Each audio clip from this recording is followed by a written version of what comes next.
பெண் வயிற்றில் பிறக்கிறோம், பெண்ணிடம் பால் குடித்து வளர்கிறோம், பெண்ணை மனைவியாக்கி மகிழ்கிறோம், பெண் பிள்ளையை பெற்று பேருவகை அடைகின்றோம்.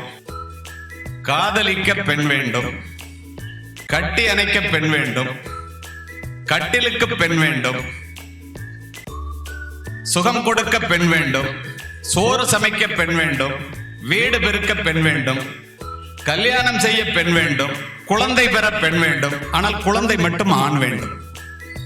கள்ளிப்பால் கொடுத்தது போக, களைத்தும் கரைத்தும் அழித்தது போக, முழு நெல் கொடுத்தது போக, 120 கோடி மக்கள் தொகையிலே 60 கோடி பேர் பெண்கள். மீதமுள்ள 60 கோடியும் அந்த பெண்கள் பெற்றுக் கொடுத்த சீதனம் தான். அப்படி இருக்க நாம் இந்த பெண்களுக்கு உரிய மரியாதையை ஆண்டாண்டு காலமா நாம் கொடுக்கிறோமா என்றால் இல்லை. பூதப்பாண்டியன் என்று ஒரு மன்னன் நடந்த சம்பவம். அவனுடைய மனைவி பெயர் கோப்பெரும் பெண். கணவன் இறந்தால் எரிகின்ற தணலிலே மனைவியும் இறக்க வேண்டும். வாரன் ஹேஸ்டிங் பிரபு இருந்தார். அவர் ஒரு சட்டத்தை போட்டார், இந்த சதி கூடாது என்று.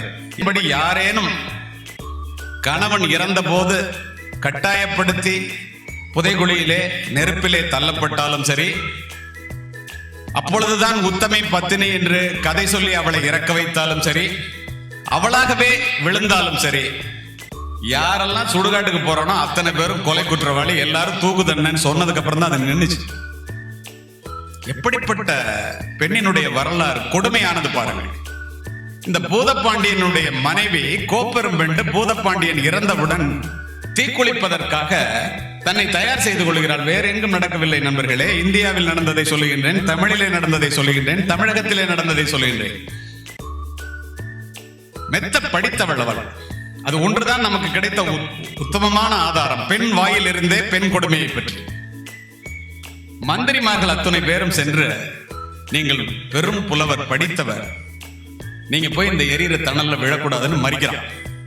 அதுக்கு அந்த பெண் சொல்லுகின்றாள், தமிழிலேயே சொல்லுகின்றேன், அவள் சொன்னதை அப்படியே, பல் சான்றீரே பல் சான்றீரே, செல்கவென சொல்லாமல் விலகுவென தடுக்கும் பல் சான்றீரே, பொல்லா சூழ்ச்சி பல் சான்றீரேங்க. என்ன பொருள்னா, பல கலைகளை கற்ற மந்திரிமார்களே, நீங்க என்ன சதியில போய் விழுன்னு சொல்லாம என்ன தடுக்கிறீங்க. நிச்சயமா நீங்க எனக்கு சதி பண்றீங்கிறது எனக்கு தெரியும். உங்க பேச்சை கேட்டு நான் வாழ மாட்டேன். எரிகின்ற தழலும் தாமரை பூத்த தடாகமும் ஒன்றுதான், நான் அதில் விழுந்து சாவேன் என்று போய் விழுந்து சாகின்றாள். ஏனென்றால் அப்படி அவள் சதியிலே தன்னை மாய்த்துக் கொள்ளவில்லை என்றால், இங்கு அமர்ந்திருக்கின்ற பெண்கள் எப்படிப்பட்ட கஷ்டத்தை கடந்து வந்திருக்கிறார்கள் என்பதை ஆண் சமுதாயம் உணர வேண்டும். பொட்டு வைக்க முடியாது, பூ வைக்க முடியாது. ஏன் பூ வைக்க முடியாது என்றால் தலையை மலித்து விடுவார்கள், வளையல்கள் உடைக்கப்பட்டு விடும். நீர் சோற்று உருண்டையைத்தான் திங்க வேண்டும் தரையிலே போட்டு. பாயிலே படுக்க முடியாது, வெறும் தரையிலே தான் படுக்க வேண்டும். ஆண்களை நிமிர்ந்து பார்க்க முடியாது, வெள் உடையைத்தான் உடுத்த வேண்டும். இப்படிப்பட்ட கொடுமையை நான் அனுபவிப்பதற்கு பதிலாக நான் இறப்பதே மேலென்று இறக்கின்றாள். அப்படி என்றால் அந்த சங்க இலக்கிய காலத்திலே பெண் கொடுமை எப்படி இருந்திருக்கிறது என்று பாருங்கள். இன்று வரை அந்த பெண் கொடுமை நீடிப்பதற்கு காரணம் நீங்கள் பாருங்களேன். தவறு செய்த ஆண்கள் அத்துணை பேரையும் பெண்கள் மன்னித்து விடுவதாகவும், தவறே செய்யாத பெண்களை ஆண்கள் தண்டிப்பதுமாகவே நம்முடைய புராண இதிகாசங்கள் நமக்கு சொல்லிக் கொடுத்திருக்கின்றன. இந்த நேரத்திலேயாவது பெண் உரிமையை பேச வேண்டும் என்பதற்காக இதனை எல்லாம் சொல்லுகின்றேன். ஏனென்றால் அதை உள்வாங்கி அதை மாற்றிக்கொள்ள வேண்டிய கடமை ஆண்களாகிய நமக்கு உண்டு. நீ தவறே செய்யாத பெண்களை ஆண்கள் தண்டித்ததும், தவறு செய்த ஆண்களை பெண்கள் மன்னித்ததும் என்று கூறுகின்றேன் அல்லவா? நமக்கு புராணங்கள் என்ன சொல்லிக் கொடுத்திருக்கிறது பாருங்க. தன்னை நடு காட்டிலே தவிக்க விட்டு விட்டு சென்ற நளனை தமயந்தி மன்னித்தாள். அக்கினி பிரவேசம் தன்னை செய்ய சொன்ன ராமனை சீதை மன்னித்தாள். தனக்கே தெரியாமல் தன்னை சூதிலே இழந்த தருமனை பாஞ்சாலி மன்னித்தாள். தன் வாழ்க்கையை பாழாக்கிய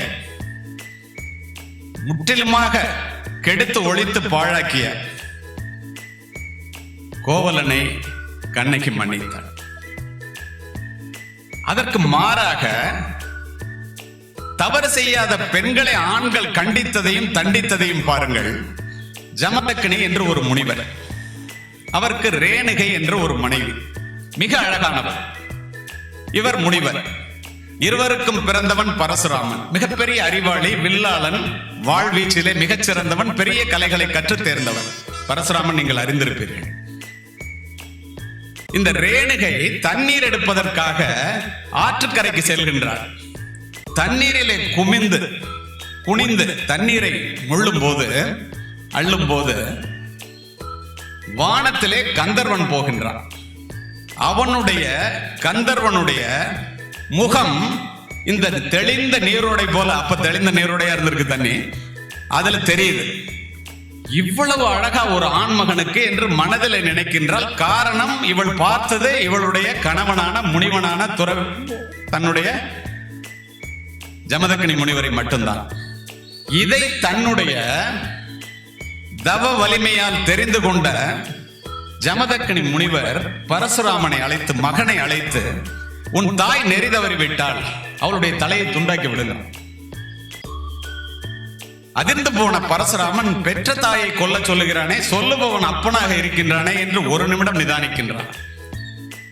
தந்தை சொல் மிக்க மந்திரம் இல்லை என்று ஜமதக்கினி முனிவர் சொன்னவுடன் வாளை எடுத்து தன் தாயினுடைய தலையை துண்டாக்கி விடுகின்றான். பெற்ற தாயையே தந்தை சொன்னதை கேட்டு தலையை துண்டாக்கி விட்டானே, மகனே நீ என்ன வர வேண்டுமானாலும் கேள் என்று சொல்லுகிறார் ஜமதக்கினி.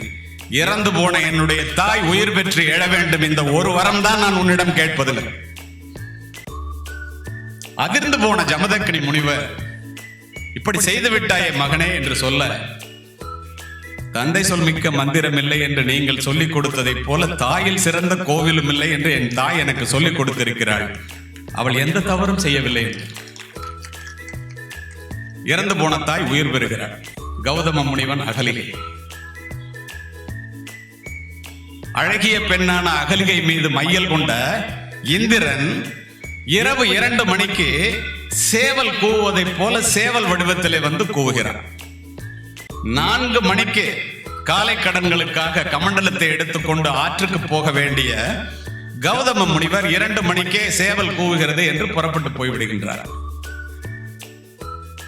கௌதம முனிவன் உருவத்திலே வந்த இரவு 3 மணிக்கு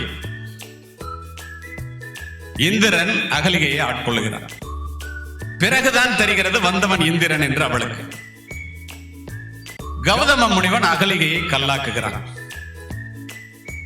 எங்களை போன்றவர்களுடைய வாதம் இதிலே, முக்காலமும் உணர்ந்த முனிவருக்கே உண்மை சேவல் எது, நிஜ சேவல் எது என்று தெரியாத போது இரவு 2:30 மணிக்கு தன்னுடைய கணவன் உருவிலே வந்த இந்திரனை எப்படி அந்த பெண்ணுக்கு தெரியும்? இப்படி புராணங்களும் இதிகாசங்களுமே நமக்கு இப்படி கற்றுக் கொடுத்து விட்டன. இதையெல்லாம் மீறி இந்த இடத்திலே நான் பதிவு செய்ய விரும்புவது, ஒரு பெண் எந்த நேரத்தில் மிகுந்த மகிழ்ச்சி அடைவாள். ஒரு சிறு சம்பவத்தை, கதையை சொல்லுகின்றேன். அது மிகப்பெரிய கருத்துள்ள கதை. ஒரு அரசன் தன்னுடைய தளபதியை அழைத்து, உனக்கு என்னுடைய நாட்டை தருகின்றேன், அதற்கு நீ ஒரே ஒரு கேள்விக்கு பதில் சொல்ல வேண்டும் என்று நான் சொன்னதை சொல்லுகின்றான். ஒரு பெண் எந்த நேரத்திலே மிகுந்த மகிழ்ச்சி அடைகின்றாள்? என்னனோ பதில் சொல்லி பார்க்கிறான், எல்லாரும் கேட்கல. ஒரு பெரிய கூனி ஒரு கிழவி இருக்கின்றாள், அவள் மெத்த தெரிந்தவள். அவளிடம் சென்று கேட்டால் உனக்கு பதில் கிடைக்கும் என்று ஒருவன் சொல்ல அவளிடம் செல்லுகின்றான். அவன், சரி நான் பதில் தர்றேன், உனக்கு அரசாங்கம் கிடைக்கும், அரசு கிடைக்கும், ஆட்சி கிடைக்கும், எனக்கு என்ன கிடைக்கும், நீ என்ன கேட்டாலும் நான் தர்றேங்கிறான். ஏன்னா அரசன் ஆயிடும் இல்லையா? அது சொல்ற, ஒரு பெண் தன்னை பற்றிய முடிவுகளை தானே எடுப்பதற்கு எப்போது அனுமதிக்கப்படுகின்றாளோ அதுதான் அவளுக்கு மகிழ்ச்சியை தரும். இதை போய் சொல்றான், மன்னனை ஒத்துக்கிறான். அரசாட்சி அரசு பீடத்தில் அமர்ந்த போது அந்த கூனி கிழவி வருகிறார். எனக்கு என்னடா தர்றேன்னு சொன்னிய, தர்றியான்னு கேட்கிறான். எதை வேண்டும்னாலும் கேளுங்கிறான். என்ன நீ கல்யாணம் பண்ணிக்கணும், அதிர்ந்து போன மன்னன் அது எப்படி சாத்தியம்ங்கிறான். நீ ஒன்றும் கவலைப்படாத. 2, நீ என்ன கல்யாணம் பண்ணிட்டேன்னா பகல்ல நான் இப்படிதான் இருப்பேன், கூனியா கிளவியா அகோரமா. இரவுல உலக அழகியாக இருப்பேன். அல்லது எல்லாரும் பார்க்கும்போது நான் அழகியா இருக்கணும்னா பகல்ல அப்படி இருப்பேன், இரவுல நான் கூனியா இருப்பேன். உனக்கு எது வேணும்னு கேளுங்கிறான். சுதாரித்த தளபதி மன்னன் அல்லவா, அவன்கிட்ட பேசியிருக்கான்ல. அவன் சொல்றான், இது உன் சம்பந்தமான முடிவு, இதுல நான் பதில் சொல்றதுக்கு விருப்பம் இல்ல, நீனே எடுத்துக்கங்கிறான். எப்ப நீ பெண்களை மதித்து என்னையே முடிவெடுக்க சொன்னாயோ நான் எப்பொழுதும் உலக தேவதையாகவே இருக்கிறேன் என்று தன்னை மாற்றிக்கொள்கிறேன். இப்ப இதனை ஏன் சொல்றேன்னா, இந்த இலக்கியங்கள், புராணங்கள், கதைகள் மூலமாக இந்த பெண்ணடிமையை நாம் தெரிந்து வைத்திருக்கின்றோம்.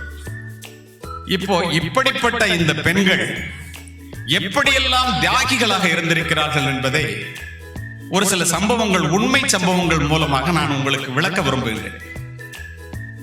ஜப்பானிய நாட்டிற்கு சென்றிருந்தேன் 6 மாதங்களுக்கு முன்னால். அங்கே 12ஆம் வகுப்பு பாடத்திட்டத்திலே பெண்களினுடைய பெருமையை இளைய பிள்ளைகள் தெரிந்து கொள்ள வேண்டும் என்பதற்காகவே பாடத்திட்டத்திலே வைத்திருக்கின்றார்கள். அது என்ன என்றால், 80 ஆண்டுகளுக்கு முன் ஜப்பான் ராணுவ ஆட்சியிலே இருக்கும் போது நண்பர்களே,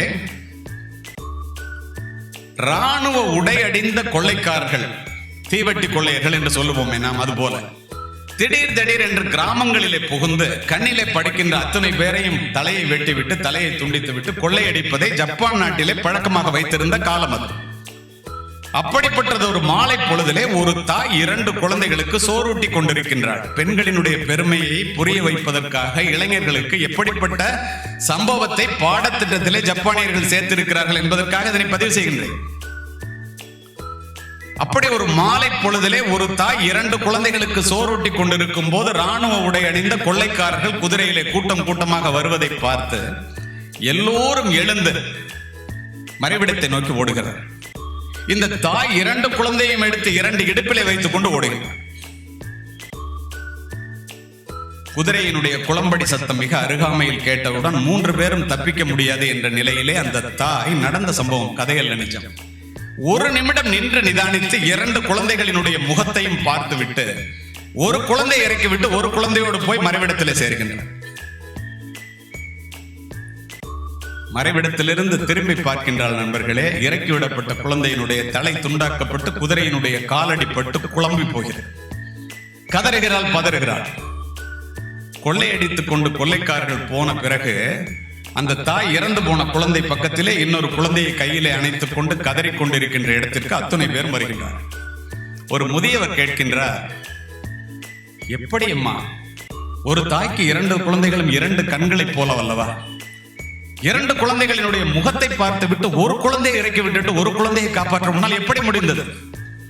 போது அந்த தாய் சொல்லுகிறாள், தாயினுடைய தியாகத்தை பாருங்கள் நண்பர்களே, பெண்களே, எப்படிப்பட்ட சரித்திரத்திற்கு சொந்தக்காரர்கள். ஐயா, என்னுடைய குழந்தைக்கும் பக்கத்து வீட்டு குழந்தைக்கும் சோறூட்டி கொண்டிருக்கும் போது கொள்ளைக்காரர்கள் வந்து விட்டார்கள். நான் 2 குழந்தைகளையும் காப்பாற்ற முயற்சித்தேன், முடியவில்லை. இறக்கிவிட்டது என்னுடைய குழந்தை, காப்பாற்றியது பக்கத்து வீட்டு குழந்தை. ஏனென்றால் நான் ஒரு தாய். இதை பள்ளி மாணவர்களுக்கு பாடமாக வைத்திருக்கிறேன்.